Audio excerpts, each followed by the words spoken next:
이재명이 배후에 끼고 있는 세력과 이재명 세력이 형성되는 과정에 대해서 제가 조금 설명을 해드릴게요. 그 민주당이 지금의 민주당에 대해서도 좀 설명을 해드릴 것 돼야 될 것 같아서 요 얘기 좀 하겠습니다. 혁신과 통합이라는 거 여러분 요거 잘 아셔야 됩니다. 2012년 대선을 앞두고 만들어진 그 민주당이 있고 민주당 밖에 뛰어나갔었던 사람들이 다 모여서 만든 조직이 혁신과 통합이에요.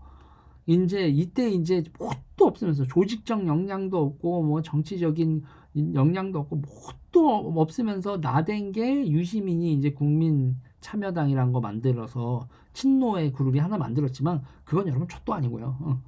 그래서 온갖 그 사기꾼들 뭐 VIK 뭐 9천억대 사기 뭐 이런 거나 만들어낸 게 이제 그 국민통합당 그 유시민의 그거고 진짜 친노들 앤드 제야 세력까지 다 모아서 민주당으로 합당해서 들어가서 민주당을 먹어버린 게 혁신과 통합이거든요.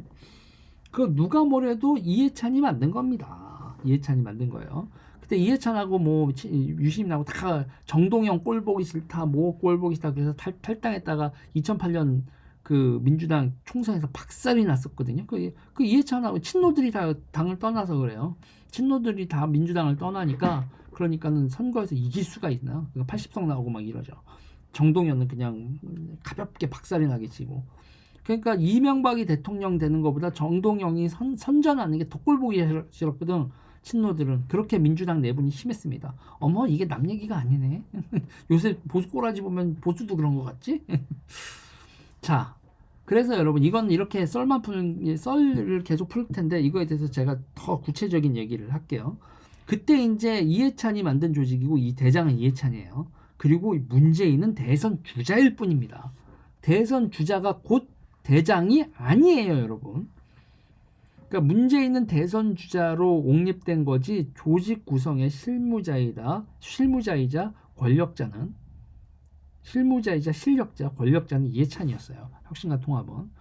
자, 거기 이제 그 상임 대표단 먼저 볼게요. 상임 대표단은 일단은 이해찬이고요. 그 다음이 문재인이에요.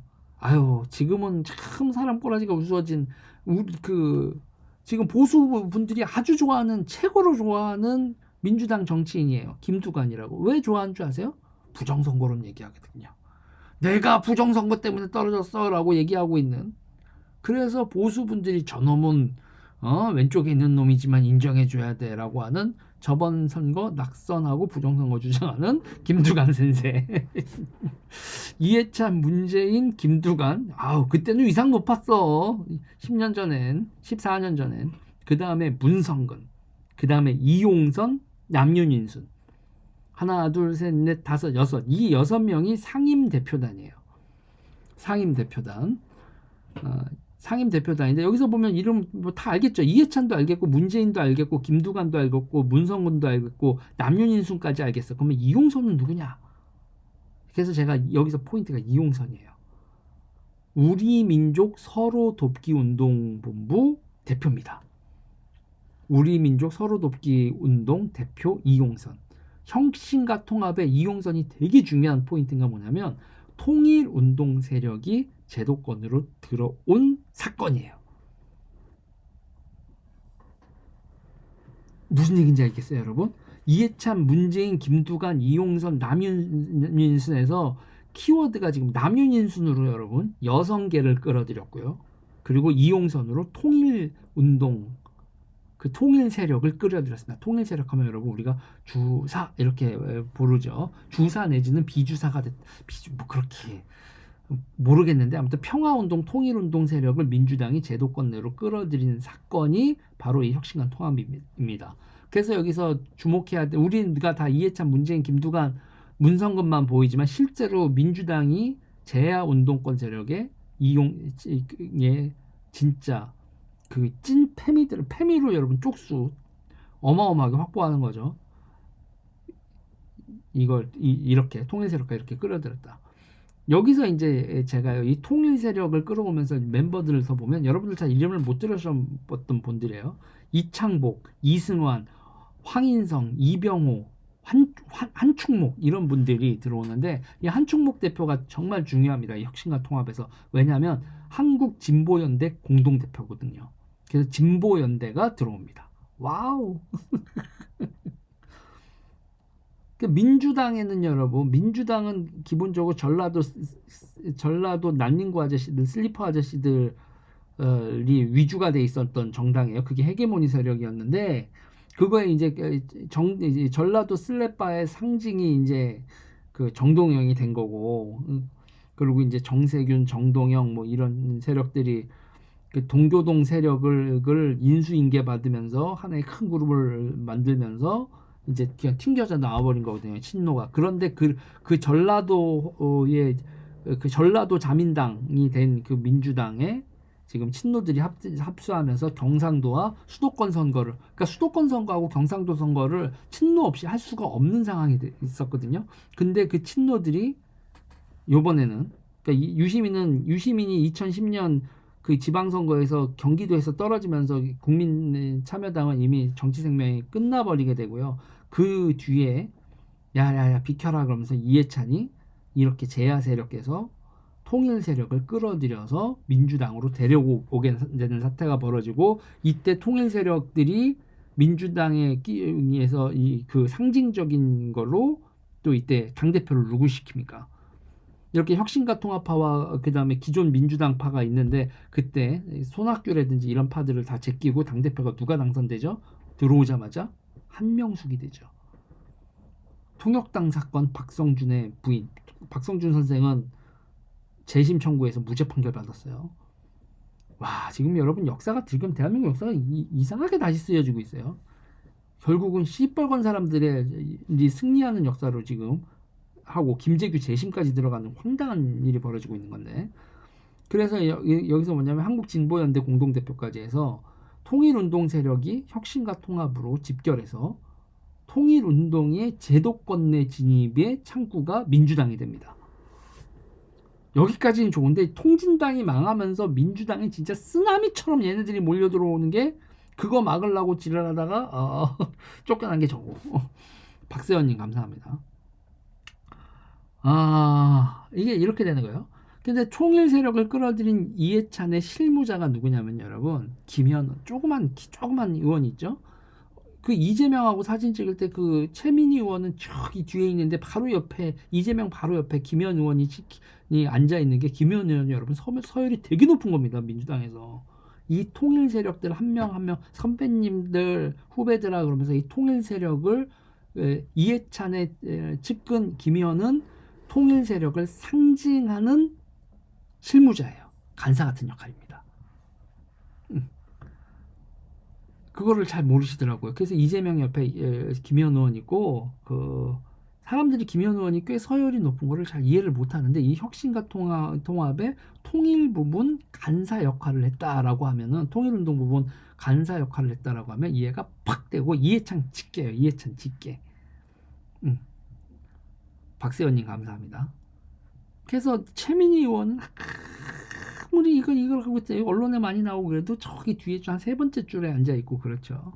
이재명하고 겸상을 그렇게 공식적인 오피셜에서 한 세 번째 줄 되고, 김현은 첫 번째 줄 되는, 그게 이제 얘네들의. 그리고 여러분 이거 아셔야 돼요. 왜 우리가, 제가 그 우리나라 지금 유력 주자들에서 그런 거예요.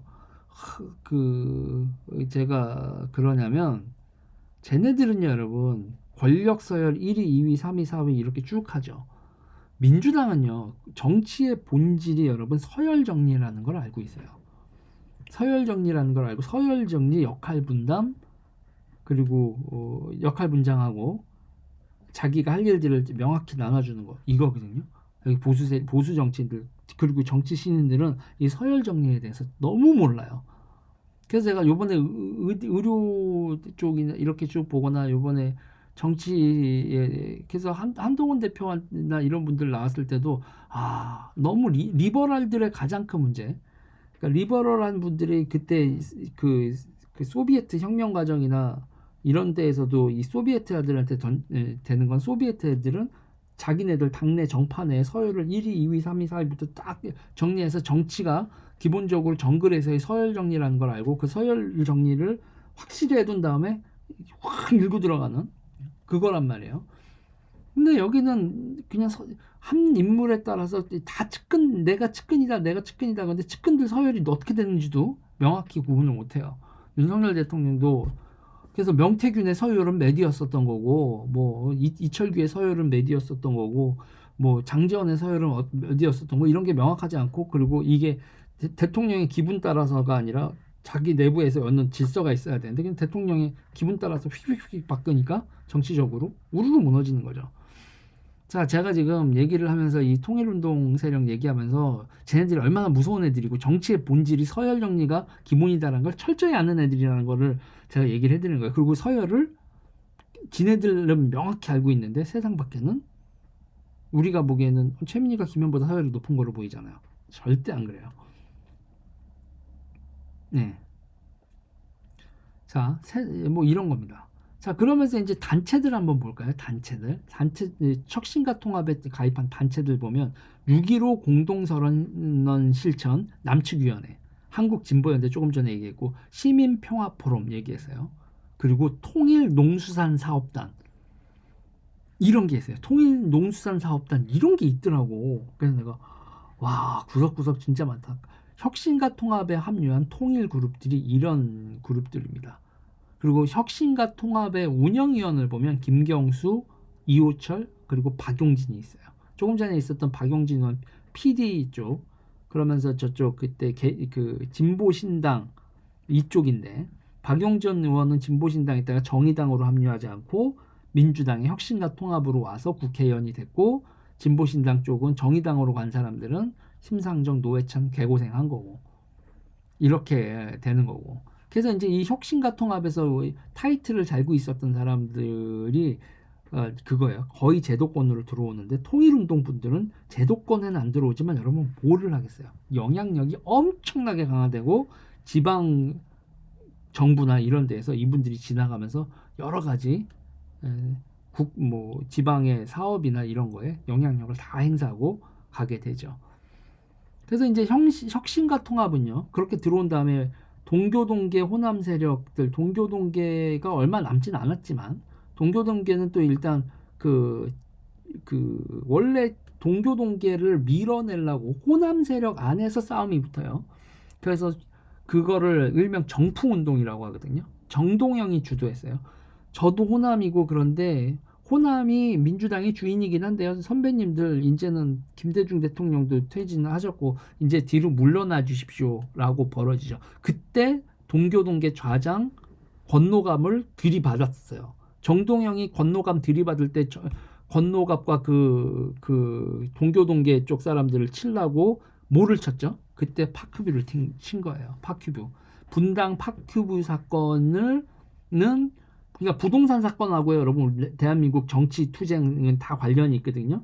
파크뷰 사건은 정동영이 호남 선배들을 쳤고, 그때 정동영이 앞잡이를 썼던 게 누구? 그게 이재명이잖아요. 그게 이재명이에요. 그게 이재명이어서 이재명이 그러니까 검사 사칭 사건이 파큐브 사건 때문에 나온 거고요. 그 파큐브 사건은 기본적으로 그러니까 호남 신진 세력들이 호남 구우 세력들을 칠 때 나온 거다. 이해가 되셨나요? 정동영, 정세균들이 등이 결국은 동교동계 그래 알았어 하고, 그리고 그 세력들이 나중에 결국은 어떻게 돼요? 1990년대부터 이렇게 넘어오면서 이 노무현이 대통령이 되고 난 다음에 동교동계는 축출이 되고, 정세균, 정동영 등 열린우리당 합류 세력이 호남 주류 세력으로 올라오고, 그 호남 주류 세력은 친노하고의 투쟁에서 이겨서 친노 세력을 밀어내고, 그 사람들이 국회의원 대통령 후보 정동영을 만들어내는데, 그렇게 되니까 친노들이 전부 다 호남 세력을 보이콧하죠. 그래서 친노들의 보이콧 속에서 아주 그냥 쉽게 대통령이 된 사람이 이명박 대통령이고, 그래서 이 친노 세력과 호남 세력이 극단적으로 갈려져 있는 상황에서 노무현이 그렇게 죽고 친노가 엄청나게 떠오르게 되죠. 이렇게 되는 겁니다, 이게 얘기가. 근데 여러분 여기서 또 재밌는 거 하나 얘기해 드릴까요? 그럼 호남 세력들 있잖아요. 호남 세력들이 그 자기네들이 그 열린우리당 창당하고 이럴 때 자기네들이랑 정치를 같이 했는데 노무현한테 갖다 붙었어? 그러면서 하나 터트리는 게 있어요. 정대철 의원 기억나시나요? 정대철 의원 여러분 뭐로 갔죠? 굿모닝 시티로 갔어요. 굿모닝 시티 기억나시나요? 지금 동대문 앞에 있는 거 지금 텅텅 비어 있는 그 분양상가. 분양상가라는 건 그 예를 들면 두타는 그냥 거기 하나 그 건물 자체가 두산 거잖아요. 두산 타워, 두타고 동대문에 있는 건 그건 분양상가가 아니죠. 그런데 이제 그 굿모닝 시티 그 한 칸 한 칸짜리 그 분양상가를 그거를 정치권이 손댔다가 완전히 난리가 났었던 굿모닝 시티. 그리고 그거 이제 그거 뭐예요? 이 새끼 너 엿먹어라 그러고 그때 흘린 게 동교동 쪽에서 정대철하고 기타 등등 니네가 우리랑 같이 한솥밥 먹다가 노무현한테 갖다 붙어? 뭐 그러면서 이제 네, 구분상가요. SH-님. 그렇게 돼 있는 거죠. 그러니까 요번에 이제 대장동 사건 터지잖아요. 그리고 여러분 또 그 다음에 돼 있는 게 뭐냐면 그 부동산 사건 중에서 크게 했었던 게 양령타운 사건이거든요. 우리가 경동시장 그러고 보면은 우리가 양령시 그러잖아요. 그래서 그 한의학 약방 이렇게 하고 있는 거. 거기에 18층짜리 건물이 하나 쓰는데 그게 양령타운이라는 건물 쓰는데 그걸 가지고 용적률 인허가 관련돼서 원래 8층짜리밖에 안 나오는데 18층에서 10층 더 용적률 주고 뭐하고 하면서 그 업자, 그 건설업자 분이 그 정치 로비에서 이렇게 올리는데 그때 그 양령타운과 관련돼서 뭐가 나옵니까? 김학의 성접대 사건.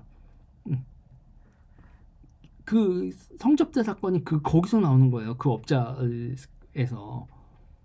그래서 윤석열이 거기에 접대를 받았느니 어쩌고 저쩌니 저번 대선에 시끄러웠었고 김학의 출근 금지 사건 나오는 거 전부 다 그러니까 여러분 보세요. 대한민국의 주요 국지마다 사건들이 다 뭐가 있어요. 부동산 개발 사업이 다 있어요.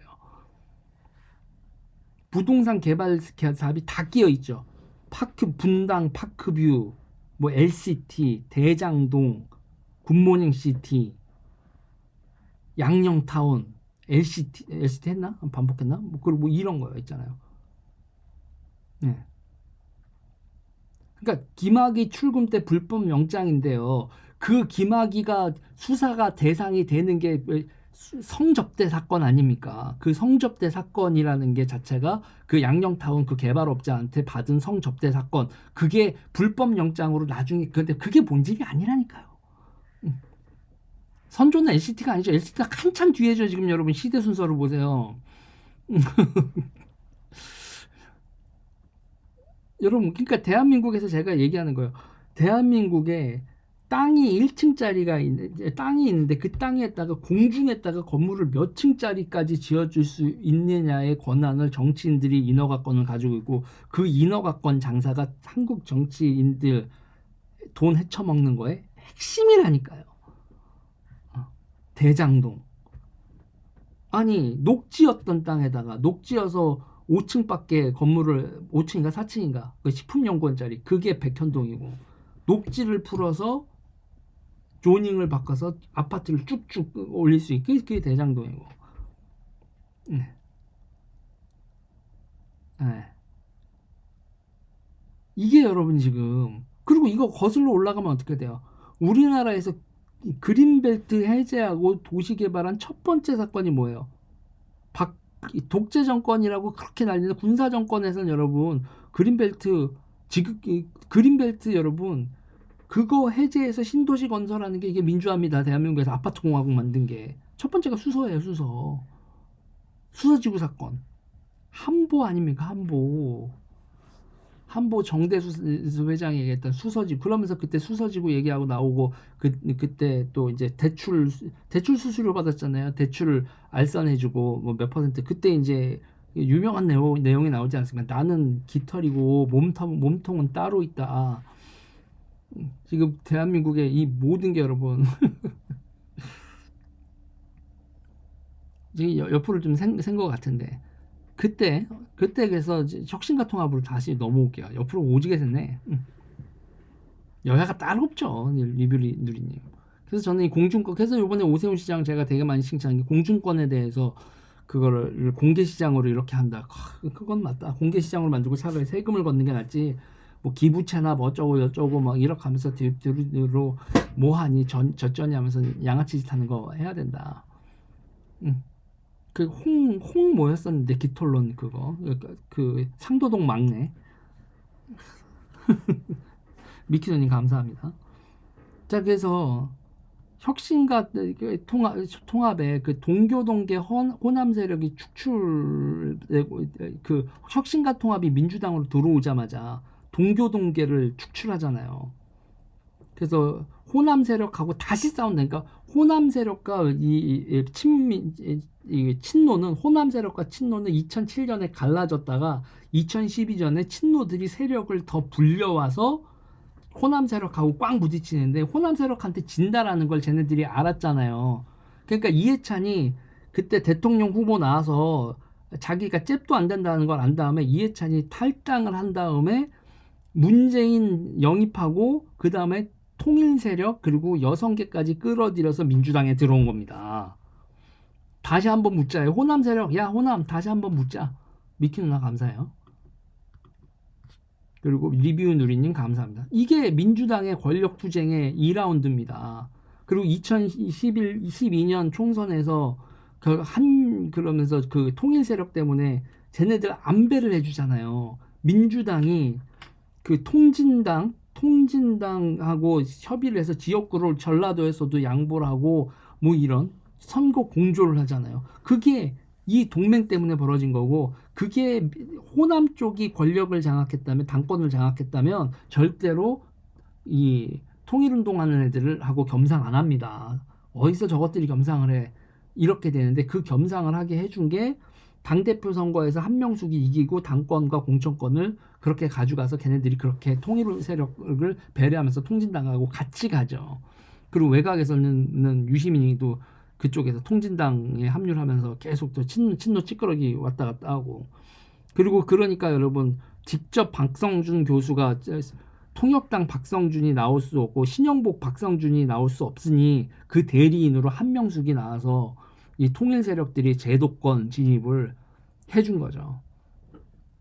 다시 말씀드리지만 이때 혁신과 통합에 합류한 통일그룹이 6.15 공동선언 실천 남측위원회 한국진보연대 시민평화포럼 통일농수산사업단 이런 게 혁신과 통합에 합류한 통일그룹들이다.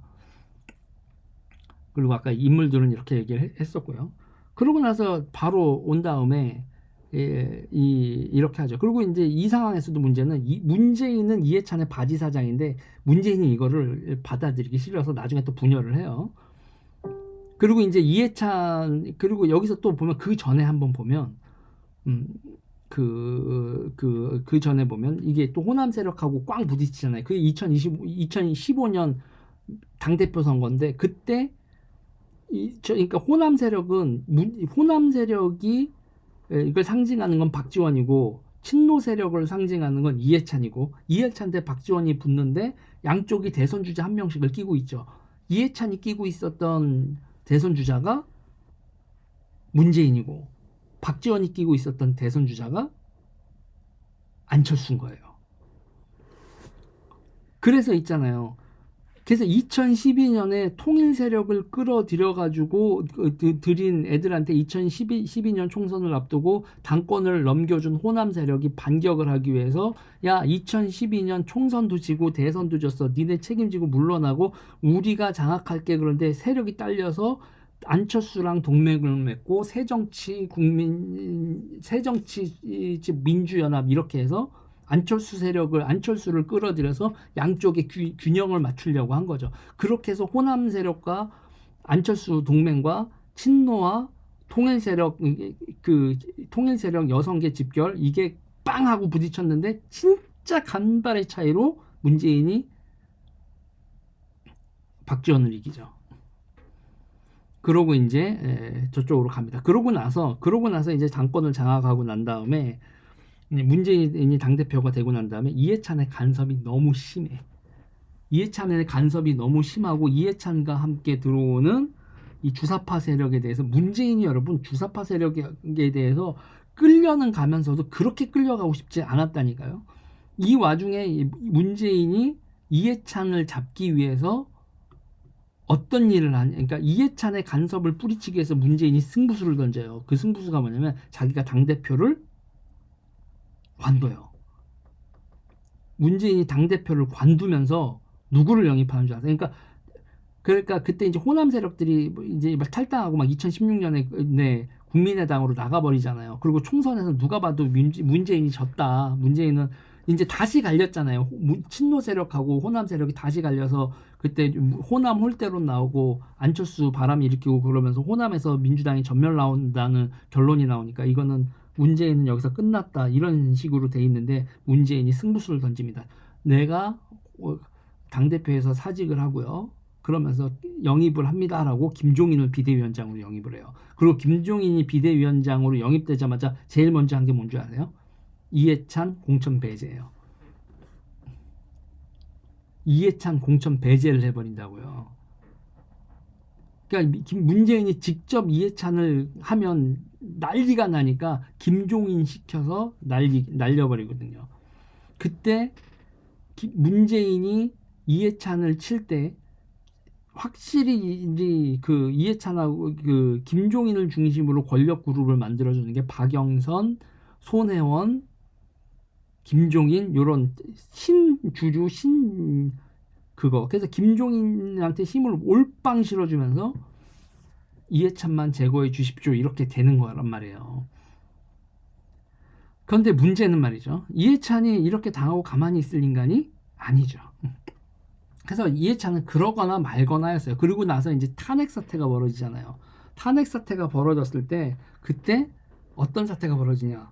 문재인이 당연히 대선 주자라고 그리고 2017년 그러고 있는데 이해찬이 문재인 이건 민주당에서 누가 나와도 대통령이 되는 상황이네. 안희정이 대통령이 나와도 되고 이재명이 대통령이 나와도 되고 문재인이 대통령이 나와도 되고 누가 돼도 다 대통령이 되는 상황이네라고 돼 있는 상태에서 대선 주자 이재명으로 갈아버릴까? 이런 분위기가 형성이 됐다고.